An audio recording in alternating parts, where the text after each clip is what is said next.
afternoon. It's nice to see some of you here this afternoon anyway. What I'm going to say is myself and Emma, my colleague, we've just come back from the World Mycotoxin Forum. We were there on Monday and Tuesday, so we know that what we're talking about is something that's very interesting to a lot of people. There were a lot of people at the World Mycotoxin Forum. There were some very interesting talks and very interesting discussions. What I'm going to focus on primarily today is an area that is of particular interest to me and our business, because we are in the business that we are in, we focus primarily on intestinal health, and it's interesting to understand as part of our product portfolio some of the particular challenges to gut health and some of the things that the animal can experience that is going to affect intestinal health and gut microbiota. One thing that we do, or was recently stated in Nature, is in essence that looking to the future, that fungi and fungal products are going to become a bigger challenge, or the biggest challenge, to animal production. One of the reasons for this, in my view, is that over the last 50 or 100 years, we have become very good in terms of the development of antibiotics for the control of bacterial infections. We've also understand better the immune system. We're able to stimulate the immune system with vaccines to try and target viral challenge. In many ways, we have overlooked as an industry and mankind in general the contribution and the effect that fungi are going to have in terms of effects on animal production, but also a bit aside from our area of interest, but is also evident at the World Mycotoxin Forum, the effects that mycotoxins are also having in terms of humans. And in certain places in the world, such as Africa, where they may not have the same privileges in terms of the quality of cereal and grains that we do, it can be particularly challenging, and you see effects in terms of child development, etc. My view in terms of in animal production is that, and I've spoken to a lot of people, and I've spoken to the guy who is going to talk after me, but I think that over the years, originally people were not taking mycotoxins that seriously, but I think we now understand that the challenge that mycotoxins present to animal production is very significant, and far more significant than we originally perhaps thought they were. I'm going to quote my esteemed friend sat over here, and he stated in a presentation you may say today, in terms of mycotoxins, they are everywhere. There was a paper in 2005 which, in my view, was quite a bit ahead of its time, because at this point we were using analytical techniques that were primarily based on things like ELISA, which were very specific for specific mycotoxins. In many ways, it's only been the development of the mass spectroscopy techniques that have allowed us to be able to identify more of the mycotoxins. And anyone who knows the mycotoxin area will know that probably every day the number of mycotoxins or mycotoxin metabolites is increasing. So the figure is always increasing. I now hear numbers up to 1,000 different mycotoxins or metabolites. In 2005, in this paper, what they stated is that under practical conditions, no poultry feed is completely free of mycotoxins, and no feed can be expected to contain only one mycotoxin. We now know that what they are saying here is in essence true. It was stated at the World Mycotoxin Forum that if you do the right analytical techniques on feed or feed raw materials, you will invariably find multiple mycotoxin contamination. Looking at some data from 2013, just to emphasise this, they analysed 83 different feed or feed raw materials. They used the mass spectroscopy approach, which is identifying compounds based upon their mass. And we can see here that at the very left-hand side of the graph that there were two samples where there were less than 10 mycotoxins or their metabolites, and on the right-hand side of the graph we have two samples where there were more than 50 different mycotoxins or their metabolites. In the middle here there were 26 samples where there were between 26 and 30 different mycotoxins or their metabolites that were identified. if you didn't use the mass spectroscopy techniques, you'd have to do a lot of the ELISAs to be able to establish that there was this level of mycotoxin contamination. So in many ways, one of the challenges for the industry and animal production is that the ability to identify mycotoxins is ahead of our understanding, and I think that that is one of the challenges as well as the limitations that we face. Just in terms of summarising what they found in this paper in 2013 is that they identified between 7, so 7 was the lowest number of mycotoxins or their metabolites, and 69 was the most mycotoxins or their metabolites that were found within a given sample. And the full range detected was numbered some 139 different metabolites. And the reality is that we have no or very little knowledge on their toxicity. So we know they're there, we can identify them, but in terms of what that actually means to the animal, in terms of their toxicity, we have very little information. It's my view that as a result of that, that in truth, because we do not fully understand the range of mycotoxins present or their effect on the animal, when people don't really fully appreciate or understand something, we can be guilty of turning a blind eye to it, and I think that's what we do with mycotoxins. But what we do know is that most of the studies show that combinations of mycotoxins will have an additive or synergistic effect. So I'm suggesting that in terms of the effect that multiple mycotoxin contamination is having on animal performance is being underestimated because we don't fully understand it, and what we do understand, it tends to be an additive or synergistic effect. I'm going to move on to looking at different species here. Tom's primarily a poultry guy, so he's going to talk more about some of the effects of mycotoxins on poultry. In terms of looking at the effects of mycotoxins on growing pig performance, this is a paper from 2012 where they used meta-analysis. They screened the literature and identified 85 different published articles containing 1,012 treatments with just over 13,000 animals. So it was a very large data set that was being analysed. What they showed was that mycotoxins reduced feed intake on average by 18% and weight gain by 21%. So we saw significant effects on feed intake and weight gain. In terms of the mycotoxins that they identified in this meta-analysis as having the greatest impact on feed intake and growth, it was deoxynivalenol and aflatoxins. They also showed that the effects on younger animals were greater. And interestingly, there was an effect on that males were affected more so than females. And in terms of looking at some of the factors that were determining the magnitude of the effect that the mycotoxins were having, not unsurprisingly, the effect varies by the type of mycotoxin, its concentration. Because there's a male-female effect, gender can also affect the response or the magnitude to the mycotoxin, and also animal age. We know that young, fast-growing animals are particularly vulnerable to the effects of mycotoxins. They also showed that nutritional factors can influence the magnitude of the effects of mycotoxins, and that methionine concentration could alleviate or minimise some of the effects of mycotoxins. My view here is that we are typically putting synthetic amino acids into the diet to try and improve lean protein deposition growth. It's my view that we don't really want to be using synthetic amino acids to try and minimise the effects of mycotoxins. I'm going to touch now on some of the effects of mycotoxins associated with ruminants. If we look at silages, and here we're talking about preserved forages or cereals, they can constitute the major component of ruminant feed rations worldwide. During the various stages, both in the crop during the growth phase, but also during harvest and also during post-harvest and storage, depending upon the conditions, but it invariably leads to the potential to be contaminated with an array of mycotoxins. The storage conditions, temperature, humidity will all affect the rate and growth of fungi and the production of mycotoxins.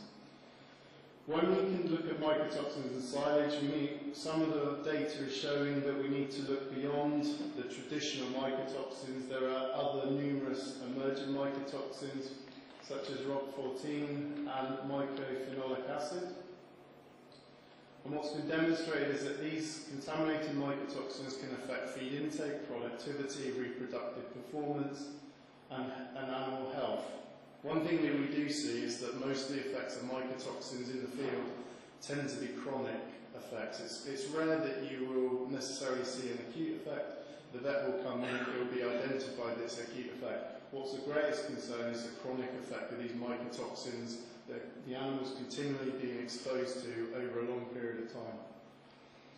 If we look at, again, in ruminants, we see that the co-occurrence of mycotoxins in feed materials, just like with the data I showed you from 2013, this is common. And again, because of the synergistic or additive effects, we need to bear in mind that combinations of mycotoxins are likely to be having a greater effect than their individual components. And it's my view and the view of others that the potential moving forward, because of some of the synergistic and additive effects, is that we need to be looking at revising acceptable levels, because the levels, the permitted levels, the accepted levels, are typically identified or they were determined and looked at on the basis of individual mycotoxins. But if we have combinations of mycotoxins, then maybe we need to reconsider whether or not the acceptable levels are what they should be. Disease outbreaks due to mycotoxins arising from the consumption of contaminated feedstuffs are a reoccurring problem worldwide. And in some ways, I'm not entirely sure that we are that good at collating that information. Diagnosis of mycotoxin-related disease is difficult, and there's various reasons for this. One of those is that the symptoms of mycotoxin contamination or exposure tends to lead to quite non-specific symptoms. So it can be generic symptoms that can be related to other illness or other challenges that the animal may be facing. There are wide-ranging interactions with other stress factors, and we know that there are great difficulties, and again this was raised at the World Mycotoxin Forum, in terms of feed sampling and analysis, so it can be difficult to identify what the problem specifically is. Mycotoxins can be the primary agent causing acute disease in a dairy herd, but as I've already said, you can get acute cases, but it's more likely that they are contributing to chronic problems that maybe are at a subclinical level and that are quite challenging and difficult to identify and that can be confused with other challenges to the animal. We also know that there's a potential for mycotoxins, and I'll come on to touch a bit more on this, the potential for mycotoxins to impair rumen function. In terms of actual specific hard data, in terms of what mycotoxins are doing in ruminants, it can be quite difficult to find well-controlled studies where they look at this. But if we look at a paper published in 2009, we can see that they reported that aflatoxin B1 reduced milk production by 1.4 kilograms. Don and Zen reduced body weight gain of lactating cows by up to 44%. And we've seen changes in milk fat production. Here it was demonstrated it was reduced from 3.92 to 2.77% by 6 parts per million Don. So there is evidence out there of the effects of mycotoxins on ruminants.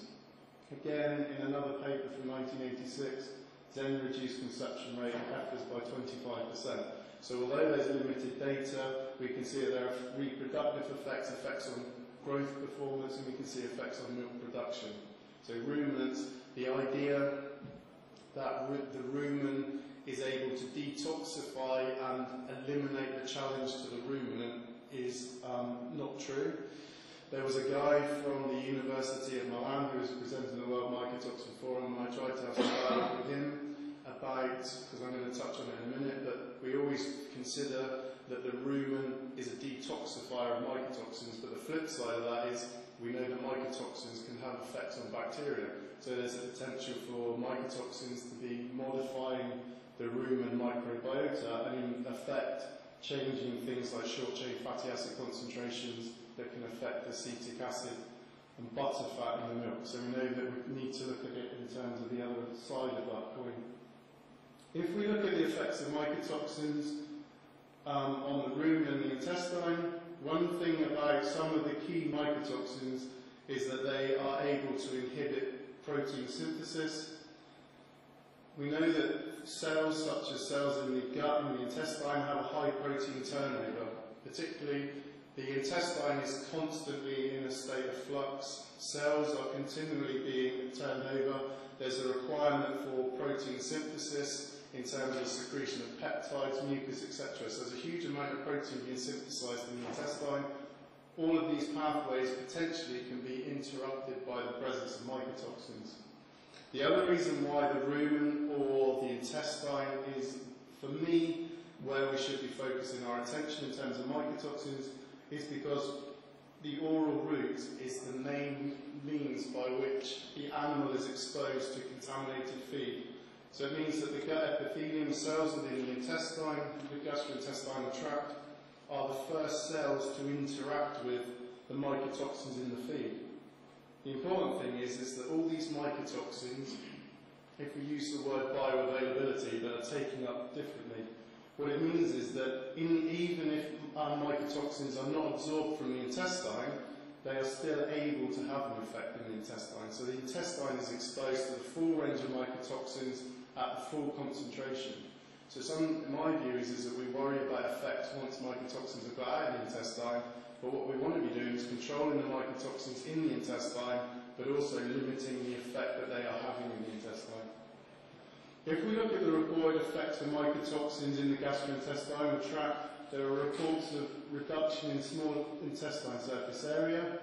Again, there were papers presented on loss of barrier function at the World Mycotoxin Forum, modulation of nutrient transporters, and there's also evidence that mycotoxins will facilitate the persistence of gut pathogens such as E. coli.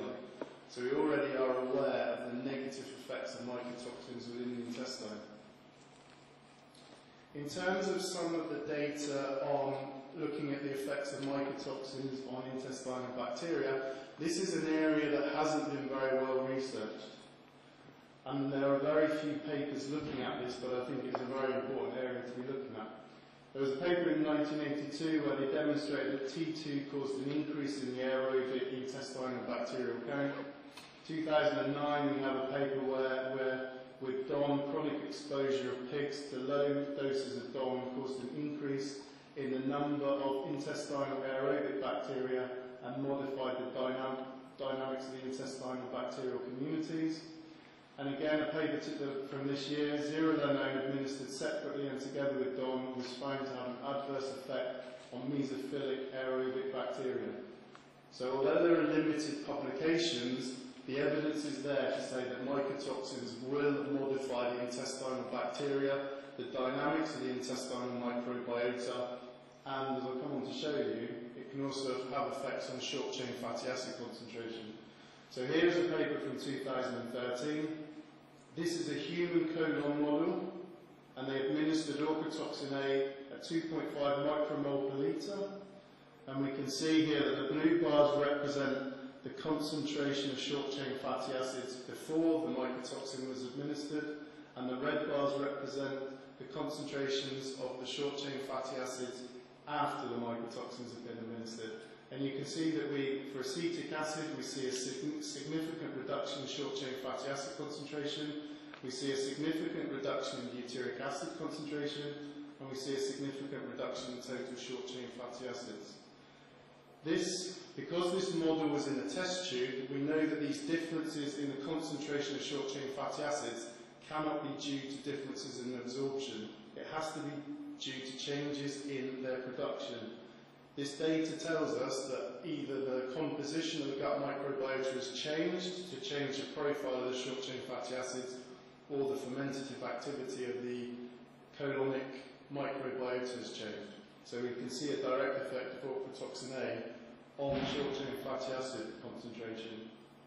So following that up, they then use PCR, and I think the bands here are fairly hard to see clearly, but what I hope you can see is that the top two rows here represent the 2 days prior to the administration of the ochratoxin A, then we have day 5, 7, 13 and 14 after the ochratoxin has been administered.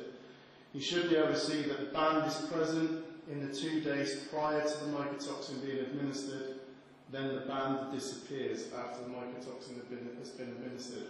This band here, related to Lactobacilli reuteri, and this again, off the back of the slide showing changes in short-chain fatty acid concentrations, is showing that mycotoxins are eliminating components of the gastrointestinal microbiota. They only use primers directed against lactobacilli, so here we only have the data for lactobacilli. Lactobacilli are a key component of the gut microbiota, but what we don't have evidence for here are the changes that may be occurring in terms of the other species, strains, etc. of bacteria in the intestine. If we then look at the effects of mycotoxins on intestinal cell viability, here we have 2 different tests that are looking at intestinal cell viability, so cytotoxicity with the mycotoxins. We can see here each individual line here represents a different B trichothecene, and what you should be able to see is that the first thing that is noticeable to me is that using 2 different tests, you get a similar shaped curve with all of the trichothecenes. What you should also see is that if we look at the graph in the region between 0 and 2 micromolar, the effect of the mycotoxins on intestinal cell viability is greater than if you go from 2 to 4 micromolar.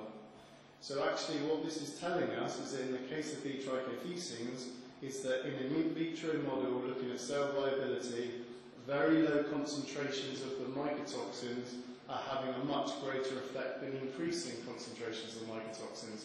So in my view, the notion that low levels of mycotoxins are something that we should ignore, I think this data says otherwise. If we translate this data to the in vivo situation, what this in effect means is that even very low levels of mycotoxins in the intestine will be having an effect on intestinal cell viability, which means that the animal has to partition more nutrients, energy, protein, etc. towards replenishment of the intestine. So the more damage that's occurring here, the more nutrients will be directed towards maintenance and repair of the intestine. And as I said, the fact that 2 different tests were used and we see similar results says to me, I'm convinced that this is a very real effect. If we then look at the effect of combinations of mycotoxins, so here we have combinations of different B trichothecenes or their metabolites. The dashed lines represent the effects on cell viability of the individual mycotoxins, and the solid line represents the effect on cell viability of the combination of mycotoxins. What you should be able to see, and I think it's clearer on this graph, is that if you were to add together these 2 lines in terms of their effect, you'd probably end up with a line about here. We end up with a line down here. So this is telling us that the effect is synergistic. If you were to add into the mix, if we go back to the data that I presented at the beginning, where we showed that there were up to 69 different mycotoxins or their metabolites in any given sample, then this line is going to become much closer to the origin. If we now move on to consider the effects of mycotoxins on immunity, like intestinal cells, immune cells and tissues also are particularly susceptible to mycotoxins due to their high protein turnover and synthesis. If we look in the case of DOM, which I think is one of the best studied in terms of its effects on the immune system, we can see that DOM will impair immunological function. It's been demonstrated to suppress antibody response to infectious bronchitis vaccine and Newcastle disease virus. It's been demonstrated to modulate cytokine secretion, so the way in which immune cells are communicating with each other is being affected. There's an increase in cell death. And if you look at the DNA of immune cells exposed to DOM, you can see that there's fragmentation of the DNA. Now obviously any form of inflicting any form of compromise to DNA is not a good thing for the cell. So we know that there are effects of DOM on the immune system.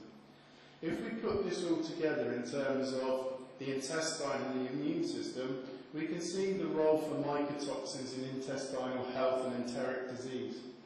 The intestine is the key natural barrier to the outside world, so for all of us, when we consume stuff, the intestine is the thing that protects the internal environment from being exposed and challenged by whatever it is that we've eaten in the food. We know that mycotoxins cause damage to the intestine, affect the microbiota, and also have negative effects on immunity. It's therefore clear that mycotoxins can play a critical role in the initiation, progression, and duration of intestinal infections. Because mycotoxins cause insult to the intestine, it also means that we get leakage of the mycotoxins into the systemic circulation. It will increase the leakage of bacteria, bacterial products, viruses, etc. into systemic circulation. So it also means that damage compromising the integrity of the intestine can also lead to an increase in systemic infection. If we look at two particular cases here and we look at coccidiosis, mycotoxins have been shown to reduce the cell-mediated immune response to coccidiosis and to delay the recovery of the intestine post-infection. In pigs, a similar effect has also been seen with coliobaciliosis. So we know that there's a relationship between mycotoxins and intestinal health. Another area of interest, and with the product which Sarah was talking about before, Ultrabond, which contains an antioxidant, is that we know that mycotoxins cause oxidative damage. So in the case of ochratoxin A, it's been demonstrated that it's carcinogenic and it's cytotoxic, and these effects have been related to the formation of free radicals and oxidative cell damage. Therefore, compounds containing potent antioxidant compounds, such as flavonoids, have been shown to be protective against the effects of, for example, ochratoxin A. So if we put these factors together, we know that in a study in 2014, it was demonstrated that mycotoxins can disrupt cell redox state, that they changed the microbial balance in the intestine, and that this could be restored through supplementation of an antioxidant blend. So what I'm trying to say to you here is that we know that there's a relationship between some of the mycotoxins, oxidative stress, that can be influenced or minimised through the availability of an increased availability of an antioxidant to various cells. And again, because I've got the focus here on the intestinal cell, then the availability of antioxidants to intestinal cells may well be beneficial in terms of promoting the integrity of the intestine. So to summarise and to move on so that you can all listen to the main guy sat over here, mycotoxins, in terms of the conclusions, mycotoxins do not occur in isolation. Even up until a couple of years ago, not everyone accepted this, but it's now evident, and as I said, this is accepted, that you will always be faced with a feed or feed raw material that is contaminated with more than one mycotoxin. The focus today has been on the 6 main mycotoxins, and in my view, it is my view that in 5, 10, 20, 30 years from now, the main mycotoxins that we currently focus on will be slightly different in 10 or 20 or 50 years' time. Some of the reason for that is that the way in which they've been discovered and prioritised, it's a bit like serendipity. Sometimes we discover things fortuitously, and actually I think as we do more research in this area, we'll understand that there may be other, as of yet unidentified mycotoxins, or it may well be that some of these emerging mycotoxins may be particularly or more relevant than some of the ones that we currently consider to be relevant. We know that mycotoxins inhibit protein synthesis, or some of the mycotoxins do. This means that fast multiplying cells, as I've already said, such as the intestine and immune cells, or young, fast-growing animals are especially vulnerable to mycotoxins. This was confirmed by the Andretta data for both broilers, which Tom will talk about, and also for pigs, where they demonstrated that age, or the age of the animal, was a factor in terms of the magnitude of the effect of mycotoxins. We know that globally, mycotoxin occurrence is increasing. There are two reasons in my view for this. One of them, it will be the obvious one that everyone will say due to climate change, but another reason is because all the people who are doing the analysis have shifted from more specific analytical techniques to the more generic, and by that I mean the ability to detect a wider range of mycotoxins. So this is why if you change your techniques, then clearly if you have a technique that's more able to identify mycotoxins, then it's going to look like the occurrence is increasing. The challenge, or I'll say this is my view, but my view is it's impossible to do accurate mycotoxin analysis. When I go out and talk to various people around the world, one of the reasons why I'm not a big fan of testing is because quite often, by the time they get the test results, the feed's already been fed to the animal. We know that, and again it was highlighted at the World Mycotoxin Forum, that in terms of mycotoxins, there is no uniform distribution of mycotoxins in feed or feed raw materials. You are only ever, with the best will in the world, and there was a paper presented where they were comparing various EU directives in terms of how you should sample and subsample, and they demonstrated, and the numbers seem small, but in terms of percentages, they demonstrated that between the two different techniques, and this was just working with the material in the lab, it wasn't talking about how you sampled it to get it to the lab, but there was something like, in using the two different ways, there was something like up to a 30% difference in what the analytical result was. It is very, very hard to be able to do accurate analysis of any sample, and it's my view that when you do an analysis, you only really know what is in the material that you've actually analysed. How representative that is of the rest of the material, I question. I think Tom's going to talk a bit more about that and he might have a different view, but I really do question the validity and how worthwhile it is to do analysis. Even where analysis is done, quite often nobody actually changes the recommendation on the use of a mycotoxin control product. So again, I ask, what is the point? If we look at the consistency in terms of limits globally, this is another reason why you question what all the data and numbers actually mean. If we look at total aflatoxins, so in Australia, they recommend 5 micrograms per kilogram, China 20, the European Union is 4, India 30, Kenya 20, US 20.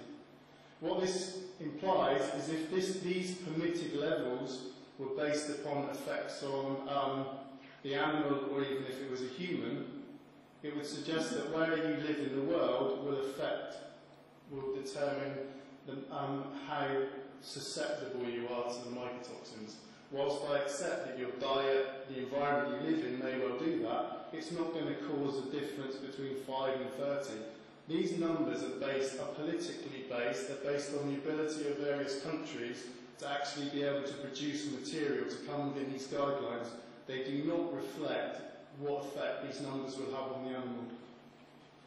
So if we look at mycotoxins and permissible safe levels, my question is, how can we determine this? Safe levels will vary from farm to farm based upon particular farm challenges.